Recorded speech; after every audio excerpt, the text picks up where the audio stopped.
and cat debate, and we're talking about Iran after yet another failed attempt to secure a deal over the country's nuclear programme.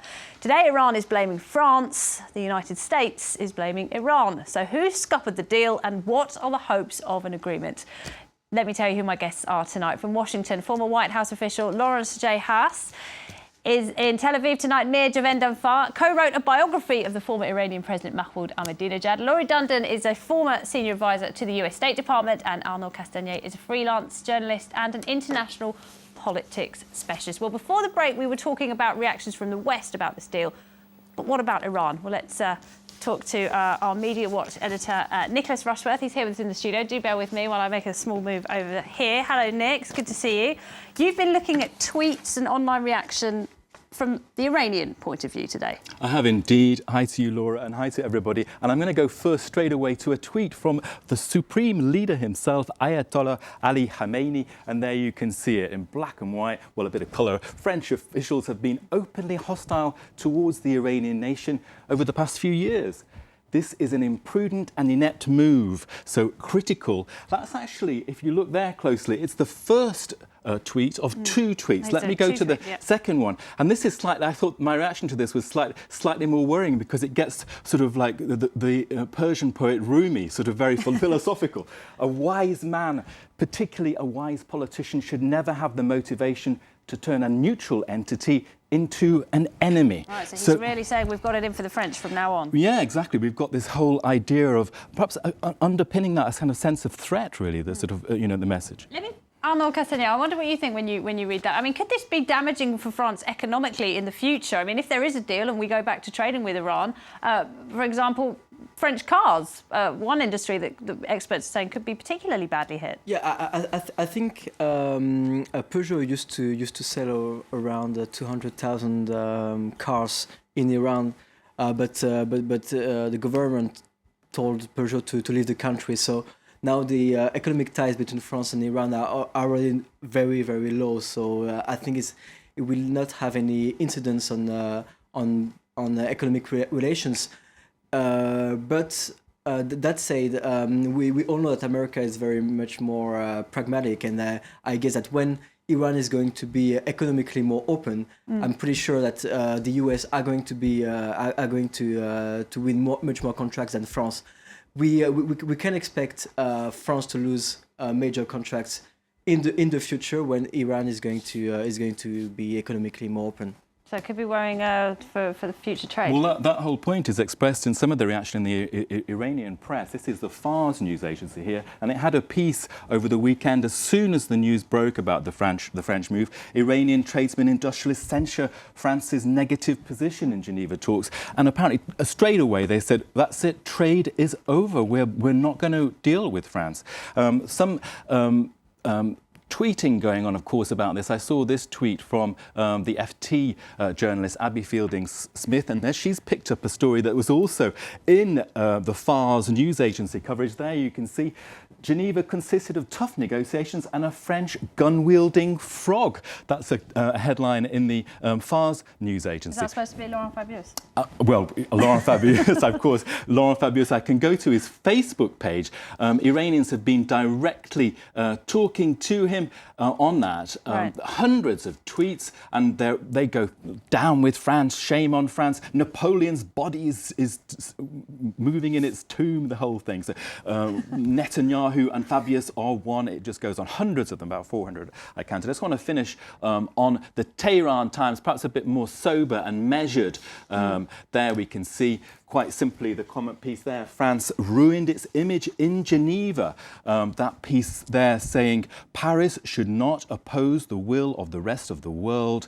And then at the end of that piece saying, and I quote, well, Paris has an opportunity to make amends. There will be more talks on the 20th of November. Exactly. All right, Nick, brilliant stuff. Thank you very much indeed. So that's the reaction from Iran. And of course, people in Iran are pretty upset about this deal today. Meir JAVEDANFAR, people are living under crippling sanctions. They have been for quite a while now. How much longer can Iran live in this kind of economic situation? It's really difficult to know because we don't know exactly how much money the government has in its account. I think the fact that the President Rouhani said that we want to reach a deal within 6 months, it's a sign that they're under pressure. But we don't exactly know how much money they have and how long they can manage under the current situation. But Iran's economy is losing a lot of money, and the nuclear program is being run very badly. I mean, just a rough estimate, each kilo of uranium, 20% enriched uranium being produced at Fordow, and this is a rough estimate, costs Iran something like $300 million in terms of direct and indirect sanctions, because according to Ayatollah Rafsanjani, Iran owes its banks and contractors $200 billion. Now, let's just say a quarter of that is because of the 20% enriched uranium, which is making everybody nervous. $50 billion for 184 kilograms of enriched uranium. That's about almost $300 million that Iran is paying. The government is enriching uranium, but it's at the same time, making the country economically destitute. And I think they are under a lot of pressure to reach a deal. As we've seen from ordinary Iranians who are writing on Laurent Fabius's Facebook page today. Laurie Dundon, even if there was a deal tomorrow between Iran and the West, President Obama would not be able to go ahead and lift those economic sanctions on his own just like that, would he? He would have to secure agreement from Congress, right? Well, there's different types of sanctions in the U.S., and this is one of the things they're trying to do, is to find sanctions that they can lift and be able to then to put back on as needed, that you can kind of measure and use like an on and off switch. And what's going on the sanctions track is actually historic and is not being talked a lot about. The types of international sanctions regime that has been put in place, that has grown step by step on Iran, the reaching out to new types of targeted financial sanctions, various targeted industries, that is new ground. And so now these sanctions experts are going to try to figure out a way to parse them individually, to be able to nuance which ones you can do under executive order and which require legislation. For example, the big ones in the U.S., oil, energy, shipping, shipbuilding, and big financial transactions with the central bank are all legislation that the president would have to go to Congress for. But financial or assets of significant individuals, even from oil sales that are in foreign institutions, U.S.-based assets for a central bank. There's all sorts of ways you can peel some off that have been put in place by executive order. So they're going to try that. It may be even harder for the EU to figure out how to peel some on and off, because for the EU structure, the Council has to decide. They can do it a lot faster. They can go in and get the 27 to politically agree and then lift, but getting them back on, if you have problems, this is going to be tricky ground, and leaders are testing out something they haven't done before. Lawrence Haas, I'd like to bring you in now. I'm going to backtrack a little, just because you missed the first part of the debate. Sure. But just basically, it seems when we talk about these sanctions, it looks, doesn't it, that the West has all the power here. Iran is really suffering under these economic sanctions. Yet here's the West willing to give up on access to Arak, on the level of enrichment, allowing Iran to go ahead and enrich uranium when since 2006 it's been saying it hasn't. Do you think, as the Israelis are saying, that perhaps the West are prepared to give too much, and it was only because the French stood up and said no that this deal wasn't signed? I think that's exactly right. I think you see some governments, particularly the United States, also the British, but led by the United States in particular, with a president and an administration, and I'm sure there are people who are among your guests today who would disagree with this, but I think the Americans are a little bit too anxious for a deal. I certainly understand the crippling nature of the sanctions that are in place and the real impact that they're having on the Iranian people. But after all, it is the sanctions that brought the Iranians to the table to begin with. The West does have leverage at this point, and it should use that leverage as opposed to being so anxious to cut a deal that in essence we're giving, we, the United States, would be offering some level of relief to the Iranians, but really without the requisite kinds of reversals in the Iranian nuclear program that would be that would justify that kind of sanctions relief. So I do think that the deal that was on the table was tilted too much towards the Iranians. Obviously, the Iranian people would not agree with me, but I think the deal was too tilted, and I think that the French, frankly, saved the West from a deal that would have come back to haunt it in the coming months. Meir, you wanted to come in there. Can I jump in? Please, yes. You asked a very good question about how do the people of Iran feel about Mr. Fabius. Well, he may not be popular today, but I'm not so sure that Mr. Fabius is going to be on the top of the people of Iran's list in the next couple of days, because today an investigation report by Reuters revealed that the Iranian supreme leader owes $95 billion. Now, all these years, we see unemployment in Iran rising, corruption rising, people becoming poorer even because of the sanctions. Meanwhile, the country's leader has been amassing a massive wealth. I think once this report is translated into Persian and people realize that their supreme leader is one of the richest people in the world, I think they're going to most probably going to talk about that rather than Mr. Fabius. All right.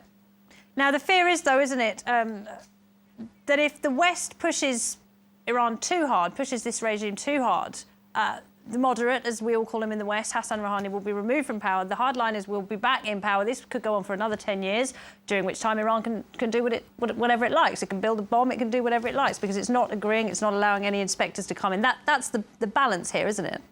Well, can yes, I jump in on that? Yeah. The presumption of your question is that there actually is a split in Iran between a hardline faction that has power and a moderate faction that has power in the name of Hassan Rouhani. You see no difference between Khamenei and Rouhani?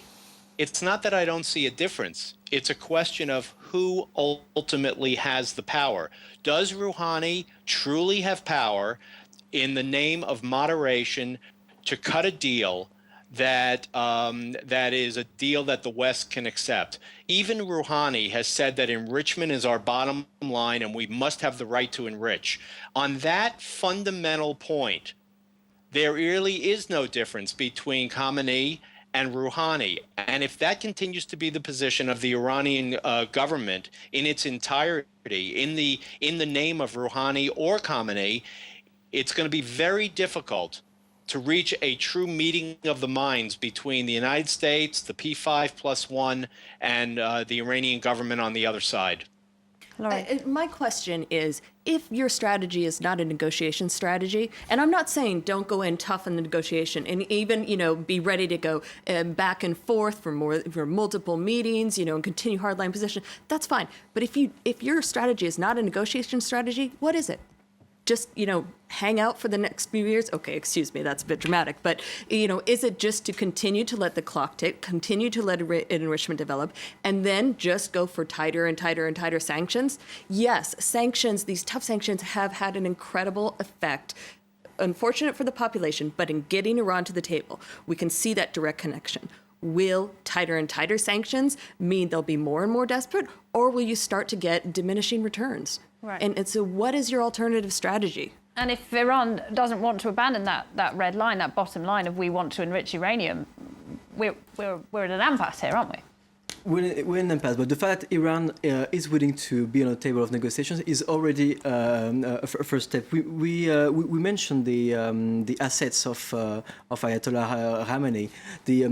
Iran is currently kind of an oligarchy with only a few families and only a few people owing most of the assets, especially financial assets. So having more and more sanctions is only going to benefit to those oligarchs and to the. And then we end up with the a North Khamenei. Korea situation. Yeah, indeed, it's A completely isolated state that will not engage with the world on any level. Indeed, and at the Can I moment, jump in at some point, if we want to support the emergence of a middle class or a civil society, at the moment we will have to propose sanctions reliefs as well. Otherwise, only a few stick group of and people. no carrot, right? Exactly. Sorry, was that Meir or was that Meir that wanted to come in? Me. Yeah. Yes. In terms of sanctions overdoing it, I absolutely agree. The reason why I think it's counterproductive to continue building Iraq while we're talking about reaching an agreement is because I also think at the other side of the corner it would be counterproductive to impose tougher sanctions while we're talking with Iran and if there's progress, because that would also show lack of confidence. But in terms of whether the sanctions are hurting the supreme leader, well, the supreme leader's got a $95 billion business empire in Iran. He runs a lot of industries. Who is his consumer? It's the Iranian population. When the Iranian population, his consumer, his customer, doesn't have to buy his products, he also gets hurt. Now, of course, less than the Iranian people, but, you know, this argument that the people at the top are not hurting, I'm not sure I agree with it, because they rely on the purchasing power of the Iranian people, which is diminishing. All right. Yes, Lawrence, I'd like to bring you back in on that point, if I may. I mean, the point is, you said about the bottom red line, the red line for Iran is that it should be able to enrich uranium, and that is something that the West has changed its position since 2006. Now it's saying that it can enrich uranium to that lower level. Should Iran be allowed?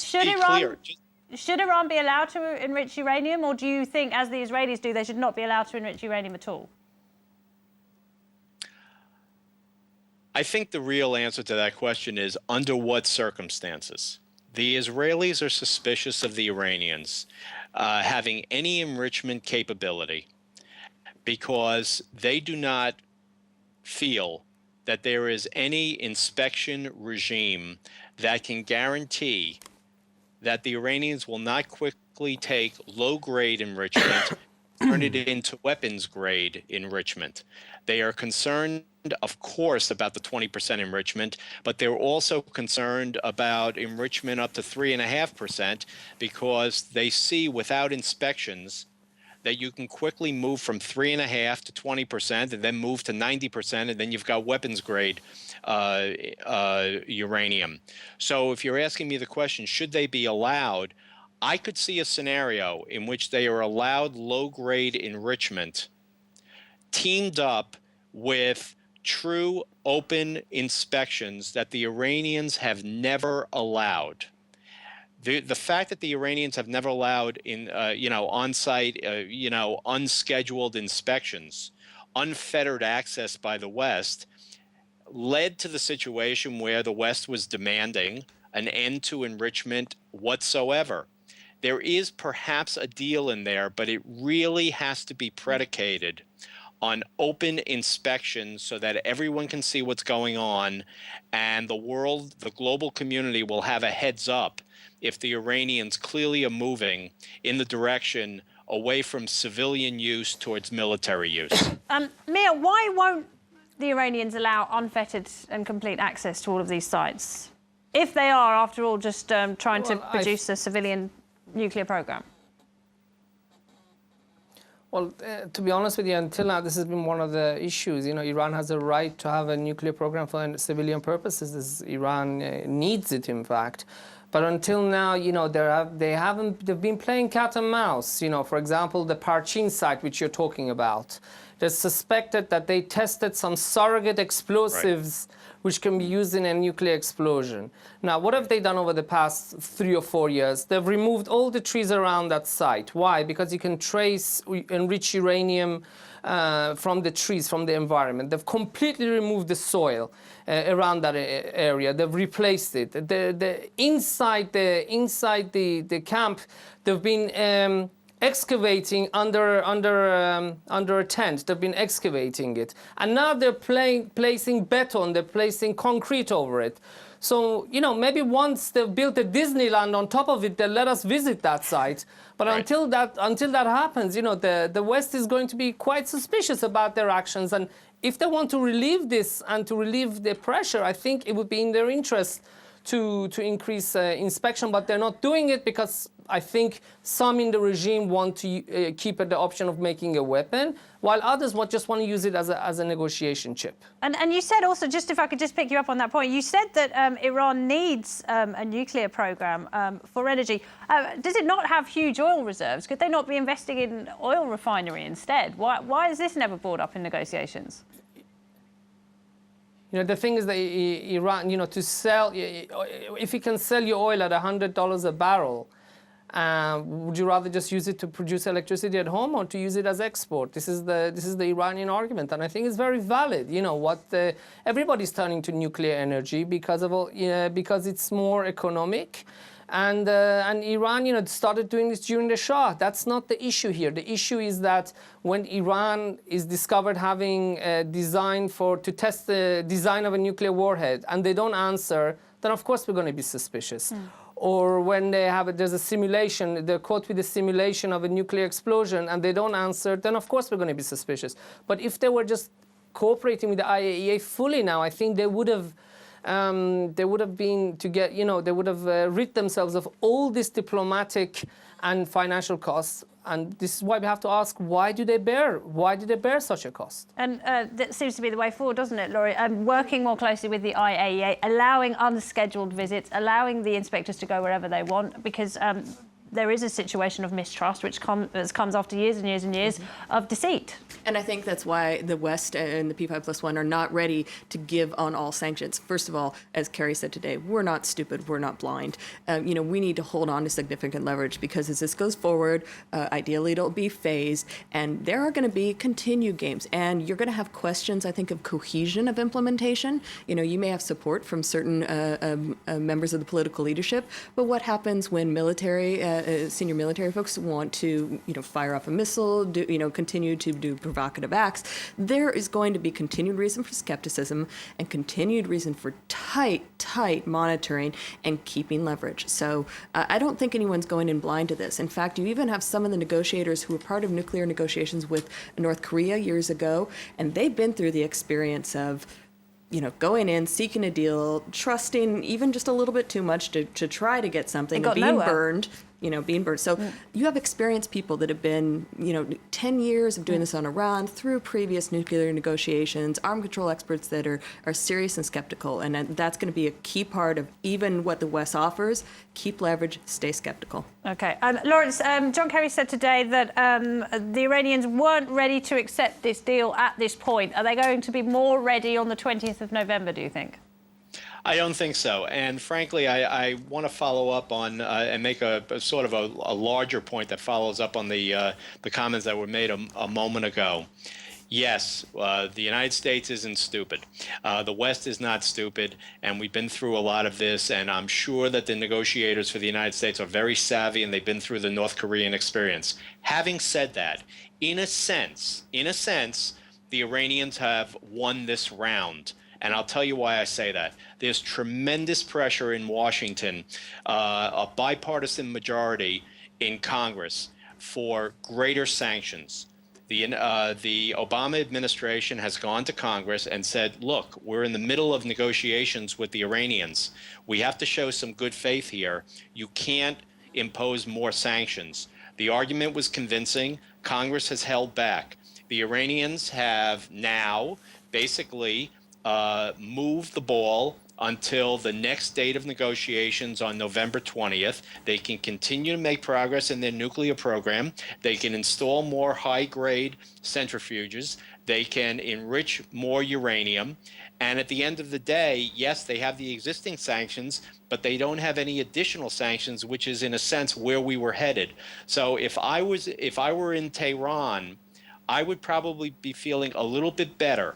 To the extent that I was interested in a nuclear program, I'd be feeling a little bit better than if I were in Washington trying to prevent that from taking place. All right. Laurie, is that right? Are they feeling better in Tehran than they are in Washington tonight?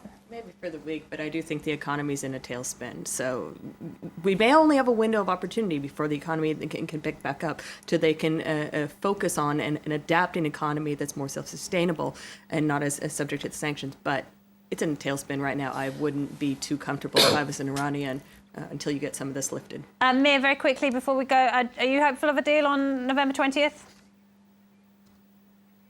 I'm hoping that both sides are going to come back with a new position, but I think to give confidence to Iran, the United States must not impose new sanctions, and to give confidence to the P5+1, Iran should not continue with the construction of Iraq. Just briefly before we go. Well, of course, I believe there's no agreement is going to be reached the 20th of November, but it's a whole cycle. So of course it's going to take more years. But that said, I think Barack Obama is maybe feeling a bit weakened by given that everybody was very optimistic, at least in the news. Everybody was very optimistic regarding those negotiations, and now for the moment, still no agreement has been reached. All right, no deal this time then, but world powers will be sitting down with Iran on November 20th. We'll be looking at this story again, I'm very sure indeed. Thank you all indeed for joining me tonight. Lawrence JAVEDANFAR in Washington, Meir JAVEDANFAR in Tel Aviv, Laurie DUNDON here in the studio, Arnaud Castaignet as well. Thanks, of course, to you at home for watching. We'll be back with another debate at the same time tomorrow. Do stay tuned to France 24. More news and headlines coming right up.